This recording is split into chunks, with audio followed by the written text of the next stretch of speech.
Hello and welcome to G Fun Facts Online. Imagine you're on the run from your own government. You're convinced you won't get a fair trial, that your life is in danger. Where do you go? What if I told you there's a place you could hide, a place that's technically foreign soil, right in the middle of your own capital city? Today, we're diving into the turbulent world of diplomatic asylum, exploring how embassies can become precarious sanctuaries for the persecuted. So what exactly is diplomatic asylum?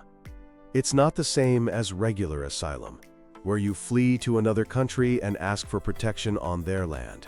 Diplomatic asylum is when a country grants you protection inside its embassy or consulate in a foreign nation.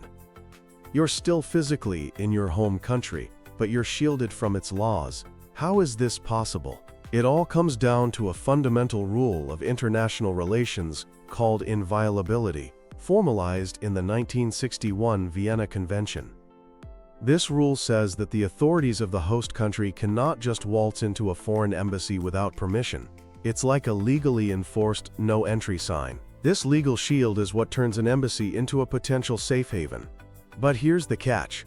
The Vienna Convention never actually mentions diplomatic asylum. It was deliberately left out. So while an embassy is untouchable, using it to hide someone is a huge legal and political gray area. This idea of a safe haven isn't new. In medieval Europe, people could seek sanctuary in churches. Later, starting in the 15th century, embassies began to take on this role. The concept was used throughout history, especially in times of political chaos. During the Spanish Civil War, thousands fled to foreign embassies. And during the Cold War, it was a lifeline for defectors. One of the most incredible stories is that of Hungarian Cardinal József Mindszenty. After the 1956 Hungarian Revolution, he took refuge in the U.S. Embassy in Budapest. He ended up living there for 15 years. While the rest of the world is hesitant, diplomatic asylum has a much stronger tradition in Latin America. A history of political instability in the region led to a sort of regional custom of protecting political opponents. They even codified it in treaties, like the 1954 Caracas Convention on Diplomatic Asylum. This convention sets out rules, like requiring the host country to grant the person safe passage to leave. But even there, it's not always straightforward. In recent years, two huge cases have put diplomatic asylum back in the headlines. First, there was Julian Assange, the founder of WikiLeaks. In 2012, he was granted asylum by Ecuador in its London embassy to avoid extradition. He lived there for 7 years, creating a massive diplomatic standoff. More recently, and far more dramatically, we had the case of Jorge Glas, the former vice president of Ecuador. He was convicted on corruption charges and sought asylum in Mexico's embassy in Quito. Mexico granted it. But in April 2024, in a move that shocked the world, Ecuadorian police raided the embassy and arrested Glas. This was a blatant violation of the Vienna Convention. Mexico immediately broke off diplomatic relations and took Ecuador to the International Court of Justice. So is this just a political game, or is there a deeper principle at play?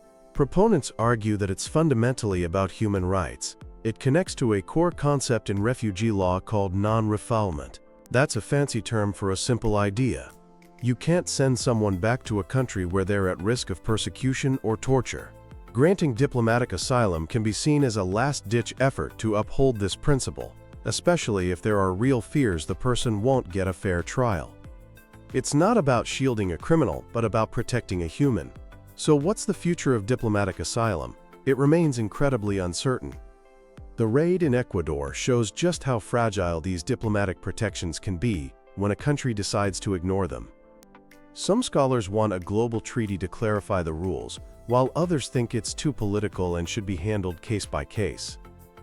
What is clear is that as long as political persecution exists, desperate people will look to foreign embassies as a last hope. These buildings will continue to stand as powerful symbols of the constant tension between the power of a state and the freedom of an individual. A precarious sanctuary in a very turbulent world. Thanks for tuning in to G Fun Facts Online. Don't forget to like and subscribe for more deep dives into the fascinating facts that shape our world.